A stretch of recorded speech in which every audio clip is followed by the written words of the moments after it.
Queridos e queridas, sejam bem-vindos a mais um episódio do Grupo Fala. Eu, Toninho, professor de filosofia aqui do Grupo Pré-Vestibular. Hoje recebo quem? Luciano, se apresente. Garoto, salve povo bom, eu tô aqui, professor Luciano, professor de Sociologia do Grupo Pré-Vestibular, o grupo que só aprova. Aqui com o meu irmãozinho, o Toninho, para bater um papo com você sobre o que, Tonho? Hoje a gente vai falar sobre as famosas IA, ou as inteligências artificiais. Ah, garoto. Tema bom, tema maravilhoso, e hoje a gente já vai começar falando um pouquinho sobre essa ideia, né, do que é uma inteligência artificial. E sabe, Lu, que uma das coisas que mais intriga, falando de filosofia e inteligência artificial, é a pergunta que, será que uma máquina pode pensar? Será que é possível que uma máquina pense? E aí, antes de entrar nessa pergunta, que tem um cunho filosófico gigantesco, eu vou te perguntar. Você acha que a inteligência artificial está presente na sua vida, Lu? Tonho, cara, eu acho que a gente podia começar, pelo menos assim, dando um toque sobre o que é inteligência artificial, apesar da galera poder pesquisar sobre isso e encontrar uma vasta... um monte de site na internet, até bibliografia sobre essa informação. Mas a inteligência artificial é um procedimento dos ramos das tecnologias que usa tecnologias, que usa recursos científicos para tentar aproximar a forma como as máquinas se relacionam com as pessoas, trazendo para elas aspectos, ou melhor, decisões, escolhas, um jeito de tratar as coisas e solucionar problemas como se fosse um outro ser humano.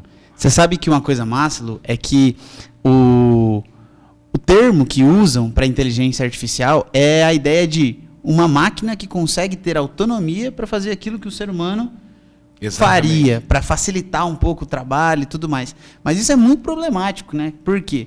Porque se a gente pensar autonomia no sentido real da palavra, autonomia significa a capacidade de ditar a si mesmo as próprias regras, as próprias leis, os próprios funcionamentos.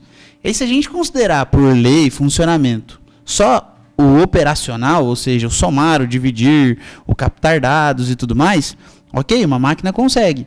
Mas se ela fosse autônoma, ela conseguiria, por exemplo, dirigir por si só. Exatamente. Opa, a gente já tem algumas inteligências que acabam dirigindo por si só, né? Você vê lá alguns vídeos de alguns carros dos Estados Unidos que são Ubers, sem motorista e tudo mais. Só que a máquina ainda não tem a inteligência emocional, né? Então, quando a gente fala sobre a inteligência artificial, galera, o grande ponto é: existe uma série de procedimentos, e aí com certeza a galera da matemática, da física e da computação vai conseguir dizer melhor, que seriam possíveis de serem adotados para que uma máquina operasse de modo autônomo. E aí, claro, gente, a gente vai falar hoje sobre benefícios e perigos que isso tem, mas, pô, se está no nosso dia a dia, com certeza é porque a gente achou bom, né? Sim. Mas no final das contas, o problema é que isso impacta diretamente na relação humana, né, Lu? Exatamente. E aí, como você acha, ou quais são... vamos começar a falar de algum... E aí, voltando até o que você me perguntou, a questão, né, como que isso se relaciona com a nossa vida, não é isso? Isso. O impacto disso. Tonho, e aí, cara, bom, a gente poderia citar várias ferramentas até que a gente utiliza no dia a dia, e que se utilizam da inteligência artificial, né? Por exemplo, o nosso aparelho celular utiliza a inteligência artificial também para captar os nossos dados, nossas informações, fornecer as nossas informações. Ele vai ficando cada vez mais parecido conosco muitas vezes, né? Quer dizer, ele já tende a direcionar alguns caminhos das nossas escolhas e até dos assuntos ou até de bens de consumo que são mais da nossa personalidade. Agora, então, o celular é um exemplo que eu acho que de inteligência artificial que está no meu dia a dia e, enfim, no dia a dia de muita gente, né? Inclusive no seu. Mas agora, indo para essa discussão de, né, como que essa inteligência, quais as implicações disso, uma coisa que você falou, Antônio, que eu sempre penso, e aí você falou a palavra autonomia, muito legal, que ainda que seja, é uma tecnologia, é uma inteligência artificial, por isso tem um ser humano. E essa decisão quer dizer, a programação, a decisão, a construção, a organização feita por um ser humano. E aí, Tonho, como é que fica isso? Então, Lu, e sabe que, assim, o grande ponto da inteligência artificial começa no o que significa inteligência, né? Porque a partir do momento que a gente considera inteligência a capacidade de repetir padrões, então, de fato, a máquina vai poder pensar, tá? Porque se você, por exemplo, entra lá numa sala de aula e você passa no quadro, por exemplo, Kant era um filósofo alemão, e o aluno se torna capaz de imitar essa sua frase, então, nesse momento, o aluno e a máquina tiveram o mesmo procedimento de aprendizagem. Que legal, Antônio. Só que qual que é o grande ponto? O grande ponto é que o aluno consegue, a partir dessa informação, fazer um uso muito mais amplo, com um leque de criatividade muito maior, que é a nossa capacidade de inventar ideias ou criar ideias a partir de outras que a gente tem, né? Eu não sei se você lembra lá daquele filósofo David Hume, que fala que nós aprendemos... Claro que não. que nós aprendemos a partir de impressões, mas que o que fica no nosso intelecto também são as ideias. E aí existem dois tipos de ideias, as simples e as complexas. As ideias complexas são feitas a partir da composição de outras ideias simples. Então, por que você consegue pensar no unicórnio? Porque, de alguma maneira, você já viu o chifre, você já viu o arco-íris, já viu o cavalo, você compõe isso na sua cabeça e, pluf, cria um Photoshop mental. Mas aí a inteligência artificial, ela tem sido capaz de, a partir de alguns comandos, também criar coisas. Então aí a gente pode ser assim muito amplo, falar, por exemplo, do ChatGPT, né, onde você coloca lá para a inteligência artificial resumir alguma coisa. Pô, e como que ela sabe quais são as partes mais importantes? Então, nesse momento, a gente entra em um dos pontos perigosos da inteligência artificial, que é nos tornar dependentes do que ela diz que é mais importante ou não. Então, Lu, eu quero que você fale aí, a partir de história, a partir das leis e tal, como que essa nossa relação tem sido ou permitida em alguns países, proibida em alguns países, a partir do nosso uso dessa inteligência artificial.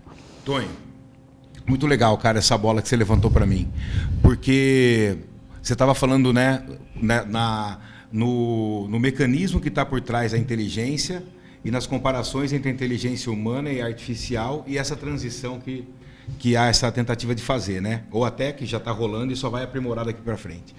Mas aí, Antônio, eu fiquei pensando o seguinte, como que isso tem sido posto em prática? O próprio, ChatGPT, que é o recurso da moda, vamos dizer assim, né? O recurso do momento, e diga-se de passagem, um recurso acho que muito legal, muito interessante. Eu sou muito a favor, viu, Antônio, do uso do ChatGPT. Eu sou a favor do uso das tecnologias, né? Apesar de você saber que eu sou um dinossauro, não só do grupo, mas também com o uso de tecnologias. Mas o lance é que eu acho que o ChatGPT vai ser muito útil e muito importante no nosso cotidiano ainda, escolar, de estudo, etc. Por outro lado, outras tecnologias de inteligência artificial estão no nosso dia a dia e talvez, por ser mais restrita ao seu uso ou por ter algum tipo mais controlado de uso, a população a gente não fique tão por dentro do uso delas. Então, eu peguei algumas aqui, que, por exemplo, né, o uso de câmeras por policiais e algumas câmeras com reconhecimento facial. Isso é inteligência artificial, né? Sim. Quer dizer, a câmera vai bater em você, vai conectar em alguma coisa e vai saber quem é você, sem precisar te perguntar. E a partir disso, então, a sua ficha é levantada na polícia automaticamente. Se você for um fugitivo, pronto, está encontrado. E nesse caso aconteceu um fato no Rio de Janeiro, na cidade do Rio, em que a câmera identificou uma pessoa, né, uma mulher negra, e essa mulher foi presa, porque ela, enfim, foi identificada como uma criminosa, e ela não era criminosa, né? E depois, muitos levantamentos feitos com a câmera tiveram essa repetição na identificação de pessoas, uma padronização. O que fez com que surgisse, então, uma discussão sobre uma espécie de racismo no algoritmo. né? Porque provavelmente quem programe os algoritmos sejam pessoas de um determinado grupo étnico ou grupo socioeconômico, que já, enfim, imagina, não estamos dizendo que isso é má fé, né? Mas que já tem algum tipo de visão de mundo e de ideologia e transfere essa ideologia para lá. Então, esse é um exemplo. Até porque, Lu, quando a gente pensa assim, hoje, uma das principais discussões dentro da inteligência artificial é que ela não é capaz de tomar decisões autônomas no sentido da sua singularidade. Porque como ela é feita por padrões de generalização, é muito difícil que o programador pense em todas as particularidades, certo? Então, se a gente está falando aí de um padrão de preconceito dentro de uma sociedade, obviamente que isso vai ser refletido naquilo que se programa a partir de um membro da sociedade.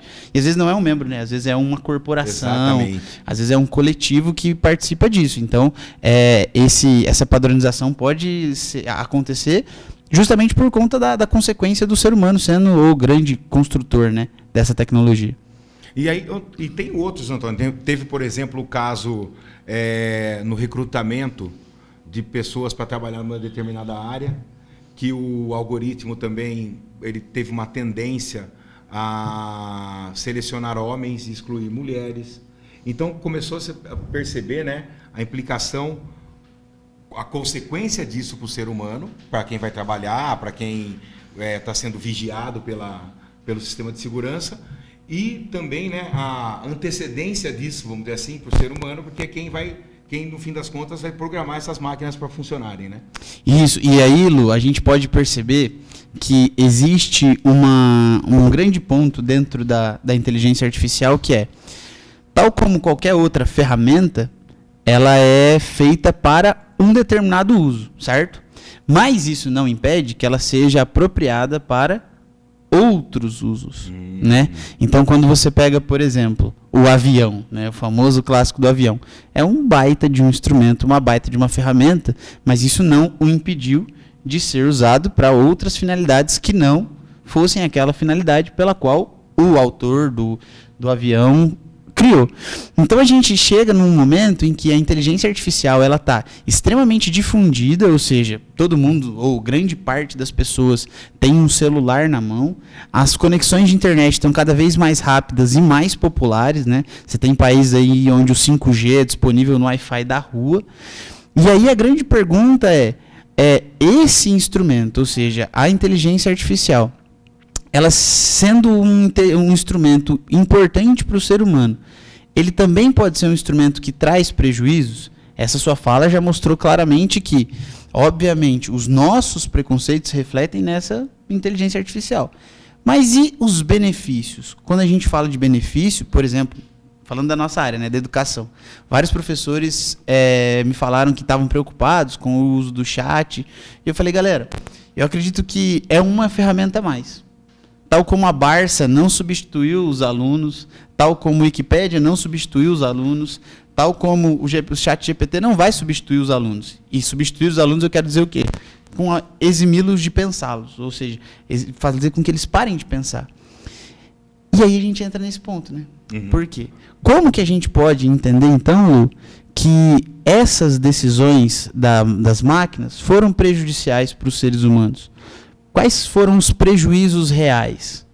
Ô, Tonho, bom, nesse histórico que você foi nos contando, a gente pode perceber, bom, por exemplo, é possível perceber que se por um lado aquilo que a criatividade, a busca por tirar nota, por exemplo, em sala de aula, no caso dos nossos alunos, vamos pensar assim, e até no meu caso, que usei a Barça, fez com que a gente, em algum momento, se acomodasse de certa forma. Por outro lado, Antônio, ainda que a gente tem essas ferramentas, isso possa nos levar a um comodismo e o medo até de algumas pesquisas que mostram a questão de QI entre uma geração e a outra geração, parece que nós vamos as gerações que vão substituindo umas às outras, elas tendem a criar mecanismos de renovação. Eu concordo, cara, com o que você falou. Eu não consigo ver um impacto, por exemplo, que seja só negativo, porque sim, alguém vai acabar utilizando esse tipo de ferramenta, uma hora vai fazer um doutorado pelo ChatGPT. Agora, como essa pessoa vai fazer o doutorado pelo ChatGPT? Por exemplo, quando nós começamos a construir, quando eu fiz faculdade, por exemplo, o Google estava gatinhando, né? Isso 90 e alguma coisinha, final de 90, comecinho de 2000. O medo era fazer Ctrl+C, Ctrl+V. Claro que eu usei muita coisa, muita informação que eu consegui na internet, mas eu precisei ainda usar essa informação, checar com o autor, sistematizar e colocar no meu TCC naquela ocasião. Então, eu acho que, do mesmo jeito que a gente temia e nós conseguimos usar e progredimos para essa inteligência artificial, eu acho que a gente vai ter essa onda de comodismo, mas a gente vai acabar nos qualificando para utilizar essa ferramenta. E isso, Lu, é muito importante, por quê? Porque um dos benefícios mais perceptíveis da inteligência artificial é a personalização, certo? Então, você pega, por exemplo, plataformas educacionais que se utilizam de inteligência artificial para melhorar o rendimento do aluno e tudo mais, elas observam o quê? Os padrões em que o aluno não está indo bem, os padrões em que o aluno precisa de uma aula a mais, e ele consegue encurtar caminhos. Porque a gente tem aquela máxima, né? Se eu fui bem em filosofia e mal em matemática, eu vou precisar estudar o mesmo tanto as duas matérias? Não.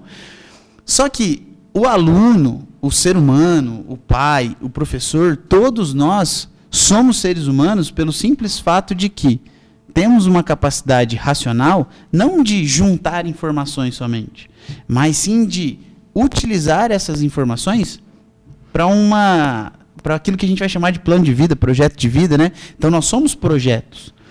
A inteligência artificial, ela consegue projetar um ser humano? Eu sou muito receoso nesse sentido, com medo das pessoas passarem a utilizar a inteligência artificial como um planejador da sua vida. Então, eu não vou fazer isso porque terá uma inteligência artificial que vai fazer por mim.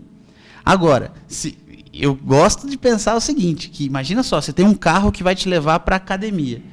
Ou esse carro pode te deixar sedentário, ou ele pode te levar para fazer exercício num lugar melhor ainda. Então, a decisão vai ser sempre sua. Então, galera, quando falarmos de inteligência artificial e falarmos dela na aplicação da sociedade, pense que está sempre em jogo a palavra autonomia, que é a capacidade do ser humano de pensar sobre as regras e de aplicar sobre si mesmo aquilo que se considera como certo e errado, né?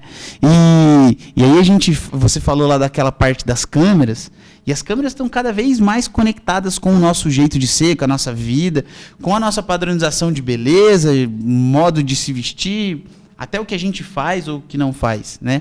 O Foucault, você até colocou ali no seu papel, é um cara que pensa bastante... Você quase não conhece o Foucault. Não, quase não gosta. Que você conversasse um pouquinho sobre o Foucault. E aí o Foucault, ele é um cara que fala bastante sobre isso, sobre a ideia da vigilância e da punição. E eu queria, Lu, levantar essa bola para você. Como que você acha que essa questão da vigilância, da punição, da inteligência artificial está cada vez mais conectado com essa câmera que está na nossa cara toda hora, impacta dentro da sociedade? Ô, Antônio, eu acredito que se a gente for seguir essa linha nós estamos falando aqui de um conceito praticamente que é o panóptico ou panoptismo, que é essa sensação, praticamente é uma sensação de ser vigiado e de então cumprirmos com uma conduta que é imposta pela sociedade, né? Uma estrutura de poder que nos cria a sensação de ser vigiado e, portanto, agir de maneira disciplinada, de acordo com o padrão profissional, o padrão de pai, o padrão de cidadão, o padrão de alguém que entra dentro da lei, etc. Antônio, eu acho, cara, que mesmo tendo com a inteligência artificial aprimorando o sistema de vigilância, e eu não vou falar da punição, porque eu acho que aí a gente estaria num outro campo, né? Mas mesmo a gente avançando nesse sistema, eu ainda penso que essa inteligência artificial ela vai trazer algum tipo de benefício. Uma vez que a gente pensa em vigilância dos nossos corpos, que é o panóptico de Foucault, e a vigilância nessa sensação de manter todo mundo robotizadinho, penso que a gente não vai partir por esse lado, né? Eu acho que a gente vai ter outros problemas para lidar, como, por exemplo, a questão do meio ambiente, o cuidado com o entorno da nossa casa, o cuidado com as pessoas, por exemplo.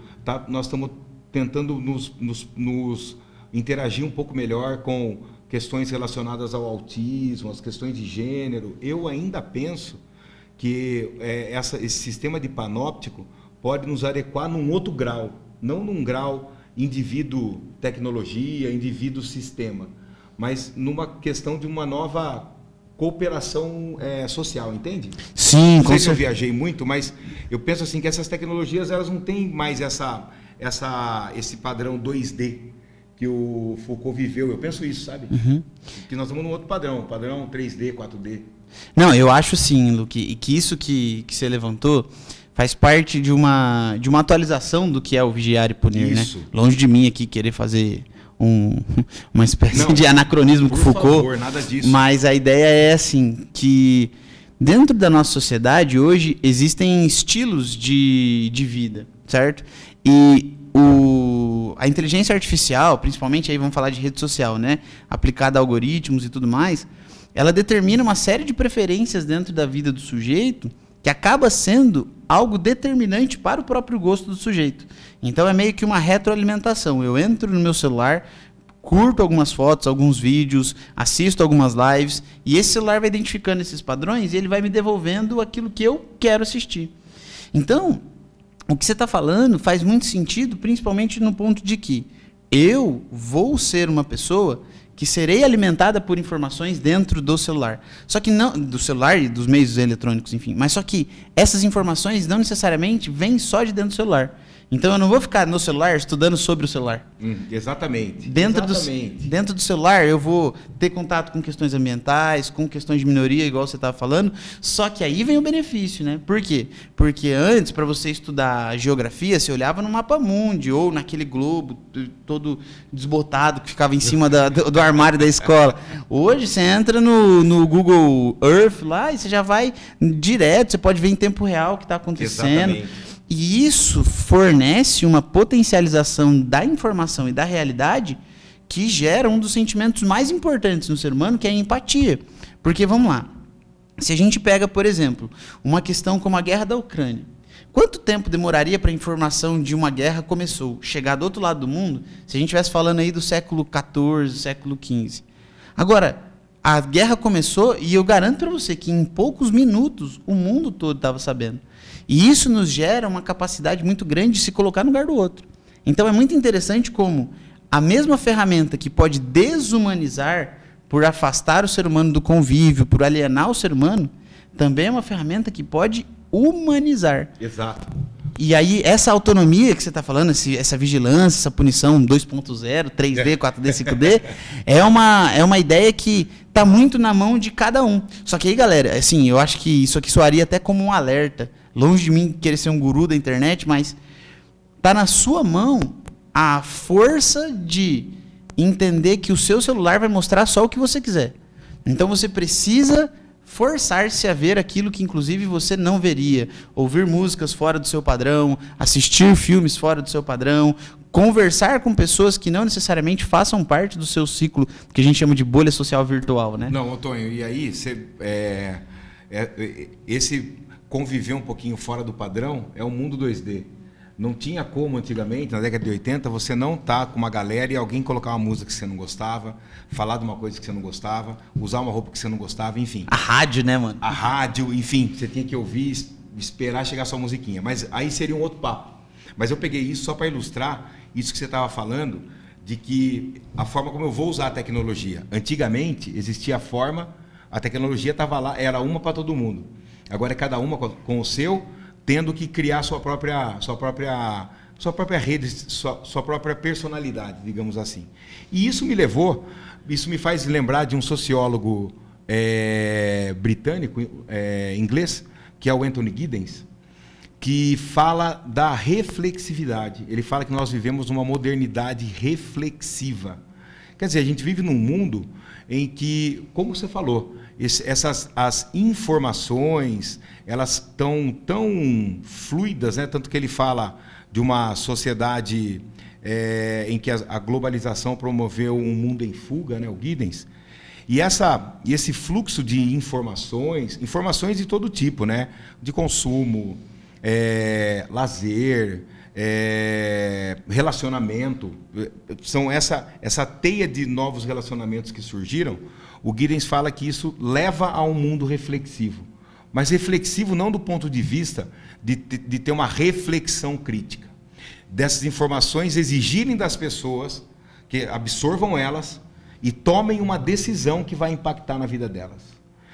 E isso pode ser negativo, como você falou agora há pouco, ou como nós falamos, né? Por exemplo, usar a tecnologia de forma racista, que nem estão usando o termo racismo do algoritmo, ou de maneira positiva, como você comentou agora, a possibilidade de criar empatia entre as pessoas, né? Que a gente estava conversando aqui sobre o mundo 3D, 4D, essa analogia relativamente tosca que eu acabei fazendo aqui, né? Mas, quer dizer, o Giddens fala disso. Então, ele fala dessa reflexividade. E a gente começa a perceber isso mesmo, né? Por exemplo, a solidariedade em torno de fatos que ocorreram agora há pouco, agora no ano de 2023, com relação às chuvas. Quer dizer, uma solidariedade em torno dessas pessoas. Ou, né, infelizmente, também essa interação que vem rolando a partir de informações que chegam para as pessoas sobre práticas de violência, que é o que nós estamos assistindo recentemente, agora em 2023, com relação a eventos relacionados às escolas. Então, quer dizer, nós estamos falando das informações via tecnologias, agora coloca aí a inteligência artificial, que é como, por exemplo, vamos pegar o ChatGPT. Como eu posso utilizar, como que esse novo ser que é utilizado pelas pessoas vai refletir no meu trabalho, vai refletir no meu trabalho de escola, vai refletir na busca por um conceito, né? Como que nós vamos fazer uma pesquisa, como é que nós vamos lidar com esse tipo de situação? Isso que eu estou falando coisa do meu cotidiano, Antônio. Uhum. Porque eu vi coisa, por exemplo, do ChatGPT, de pessoas que batem papo com a tecnologia. Sim. Eu não tenho ideia de como isso funciona. Eu vi num filme que eu não me lembro o nome. Você precisa assistir um episódio. Você precisa assistir um episódio de uma série chamada Black Mirror. Ah, sim. Meu Deus, que... Nossa, inclusive que uma cantora participa lá, que eu esqueci o nome dela. Mas, essa ideia aí, Lu, que você levantou agora, me faz lembrar de uma analogia muito interessante, que assim, lá na época do Platão, depois ainda Descartes, a gente tinha uma espécie de dualidade, mente e corpo, né? Então a gente acreditava que existia uma mente, depois um corpo e tal. E hoje, principalmente com o avançar aí da neurociência e tal, a gente entende que essas coisas estão cada vez mais sincronizadas, né? Que talvez nem exista uma fronteira entre corpo e mente, mas sim, elas são nada mais do que um mesmo organismo.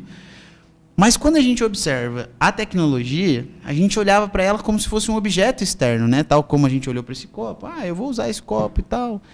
Só que, quantos mil anos demorou para que a chave entrasse no nosso bolso e andasse com a gente? Exatamente. Que a carteira demorasse para entrar no nosso bolso. Mas, a tecnologia foi muito rápida, cara.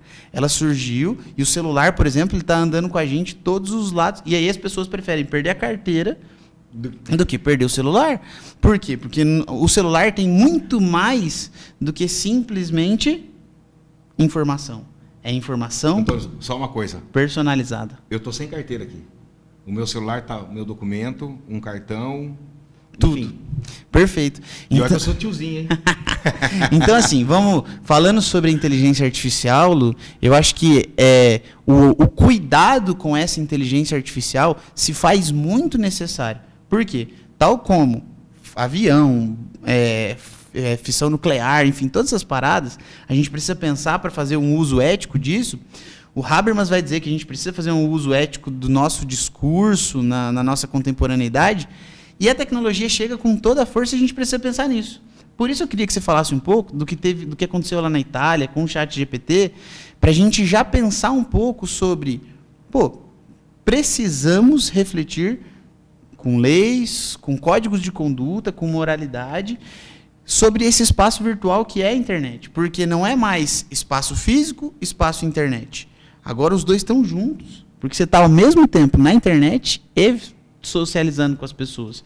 Então, fala um pouquinho sobre as leis que surgiram aí, falando sobre a inteligência artificial, sobre como ela impacta, até onde ela pode ir, o que ela não pode ir, se a gente pode barrar isso aí. Não, Antônio, interessante. Você já falou aí da sociedade em rede, né? As múltiplas conexões e interações que estão surgindo. Isso aí é Manuel Castells.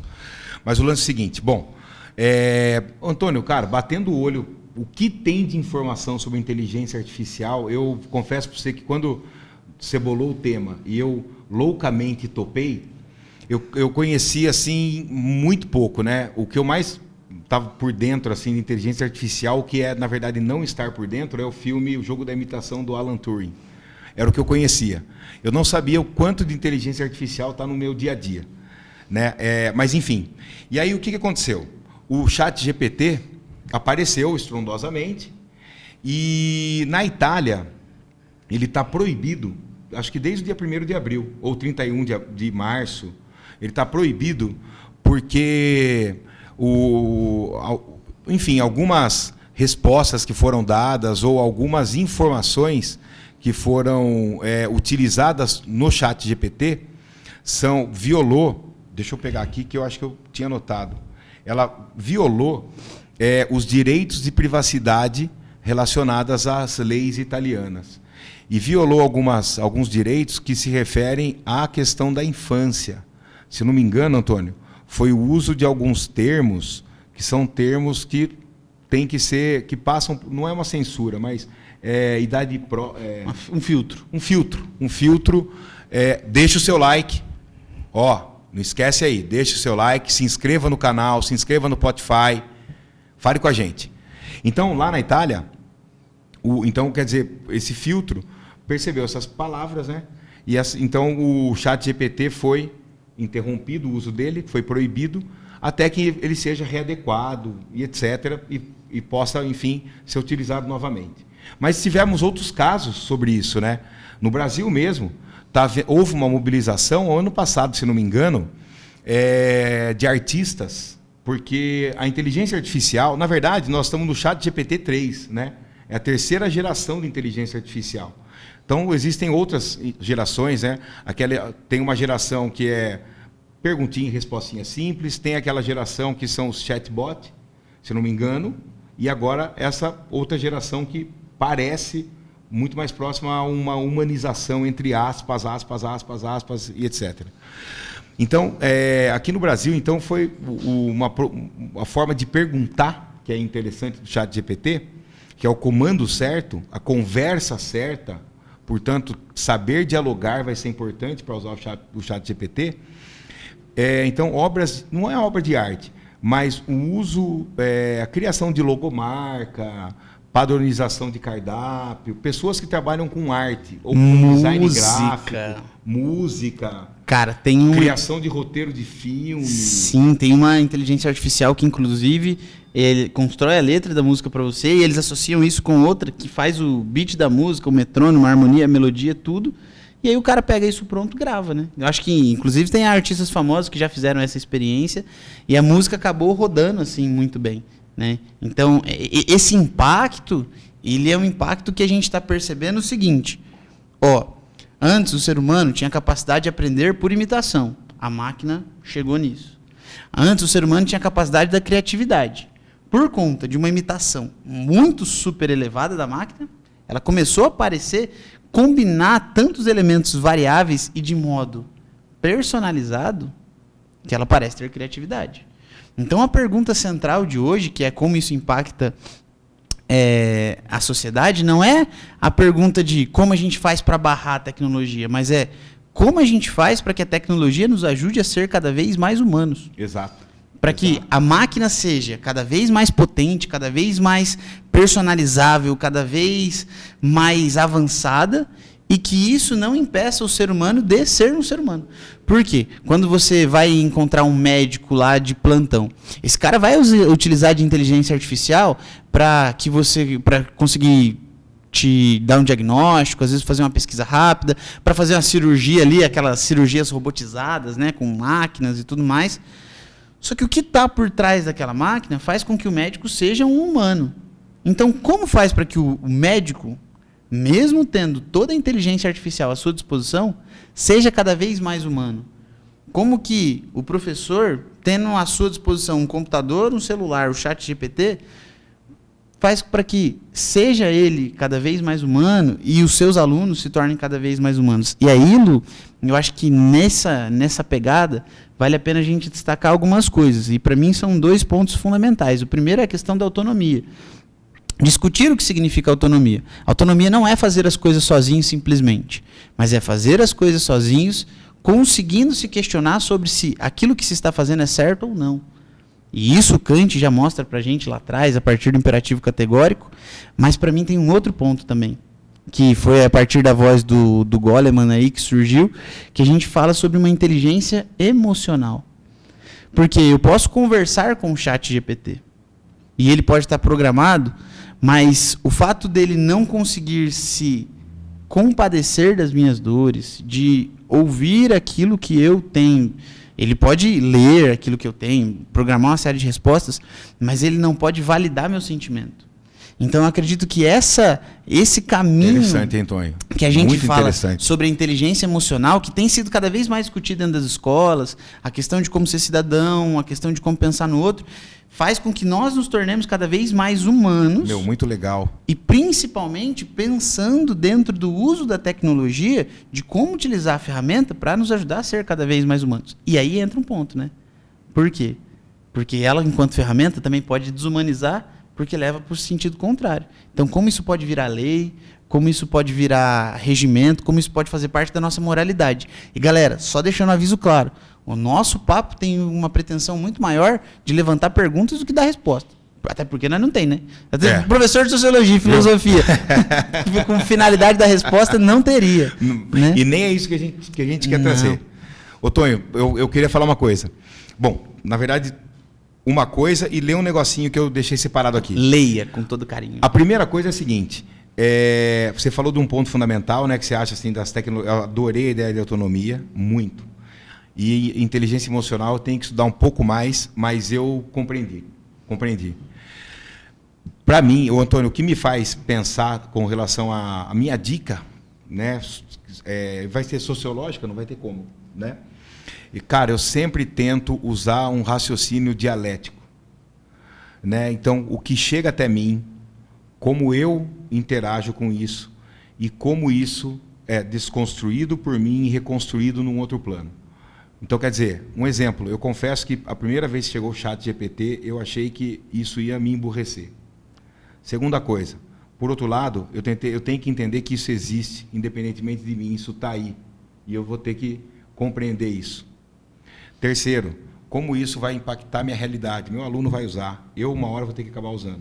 Quarto, mas como isso vai transformar essa realidade? Então, eu acho que a dialética é o que me faz confrontar essa realidade e me recompor. E aí que eu traria a ideia de humano. Eu me recomponho como um ser humano porque eu tenho que ultrapassar essa realidade que se confronta comigo. Mas eu queria dizer o seguinte, Tonho, e aí nós podemos até ir para os finalmente.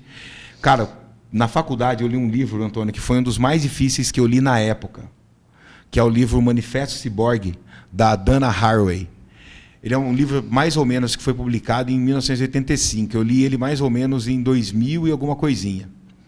Mas na época a gente estava na era Google, né? E, enfim, a gente estava avançando bastante. Mas teve um trecho que eu me lembrei que é esse aqui, ó. O ciborgue é a personificação da comunicação e da interdependência, da natureza e da cultura, do self e do outro, do corpo e da mente, do objetivo e do subjetivo, do real e do imaginário, do poder e da resistência. Na verdade, o que a Haraway quer dizer nesse trecho, eu até anotei, porque eu considero um dos livros mais difíceis que eu li, é a ideia de que existe o que ela chama de ciborgue, não é um Robocop. O que ela chama de ciborgue é como as tecnologias que começam a fazer parte do nosso dia a dia, do cotidiano, do microfone, que potencializa a minha voz para falar com outras pessoas, essas tecnologias elas acabam ultrapassando gêneros, pode ultrapassar classe social. Ela não tem uma identidade definida, essas tecnologias. Somos nós que damos a identidade. Né? Então, na medida em que a gente vai utilizando essas tecnologias, nós também vamos potencializando coisas em nós que essas ferramentas proporcionam. Isso que seria o ciborgue. Então, essas fronteiras entre o natural e o humano, a natureza e a cultura, elas vão sendo ultrapassadas por essas tecnologias. E eu penso que cada vez mais a inteligência artificial nos coloca numa correlação de ciborgue, né? Nós não vamos, eu acredito que chegar nessa emoção, enfim, não sei, né? Não vai ser, eu acho que não é tão rápido assim, mas a emoção ainda vai estar distante. Mas a transformação da nossa pessoa e das nossas relações sociais já nos tornou ciborgues. Isso eu concordo, agora eu entendo a Dana Haraway. Isso é muito legal, galera. E ó, pegando esse gancho que o Lu fez aqui, eu já vou colocar a bola na marca do pênalti e falar assim, Lu, então, pensando em todos esses autores e autoras que você utilizou como reflexão aqui, a partir do contexto e das discussões que a gente tem levantado, responda a pergunta só para a gente finalizar. Como que você acha que a inteligência artificial impacta na vida do ser humano? Tonho, bom, eu não quero deixar a galera triste aí, mas eu acho que nós vamos passar por uma onda ainda bastante comprometedora do ponto de vista do trabalho. Eu acho que do mesmo jeito que a esteira, o robô, o toyotismo substituiu muitos trabalhadores, né? Foi substituindo o trabalho braçal. Eu acho que agora nós vamos entrar numa era em que a inteligência artificial vai substituir o trabalho intelectual também. Eu acho então que nós vamos passar por um período bastante desgastante ainda com essas tecnologias, por um lado, do ponto de vista dos impactos humanos. Então a gente já está tentando lidar com os riscos fabricados, como disse o Ulrich Beck. Por outro lado, Antônio, quando a gente passar por esse período, que eu acho que primeiro vai ser mais catastrófico, nós vamos conseguir, nós vamos nos adaptar e adaptar melhor essas tecnologias ao nosso cotidiano. Eu acho que elas vão acabar somando para nós, ainda enquanto sociedade.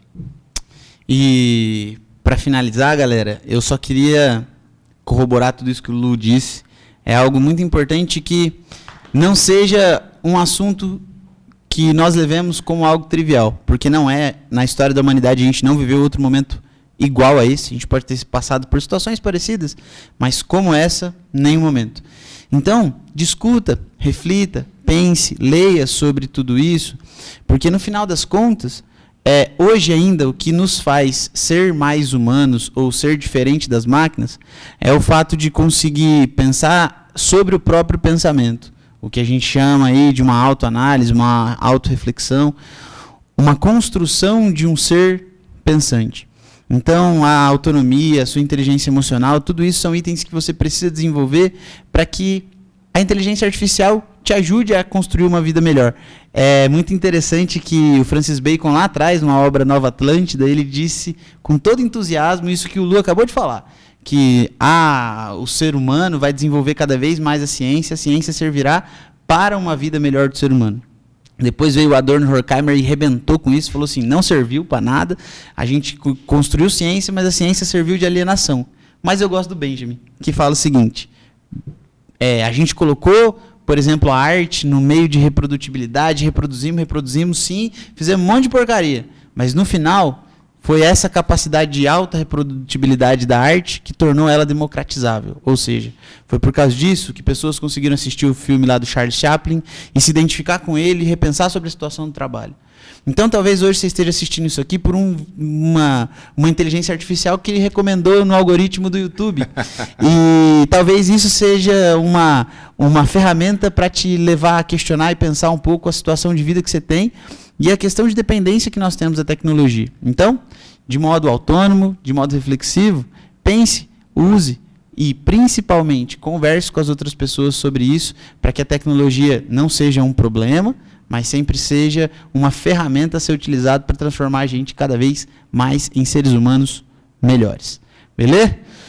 Gente, se inscreva aqui no canal, deixa seu like. Lu, gostei muito do papo. Tonho, sempre nóis. Um bom papo nós dois. Tamo junto, galera, tá? Mais uma vez, se inscreva no nosso canal, deixe o seu comentário, deixe o like, no Spotify também, firmão, e continue estudando que faz bem. Tchau, tchau, galera. Falou, até mais. Valeu!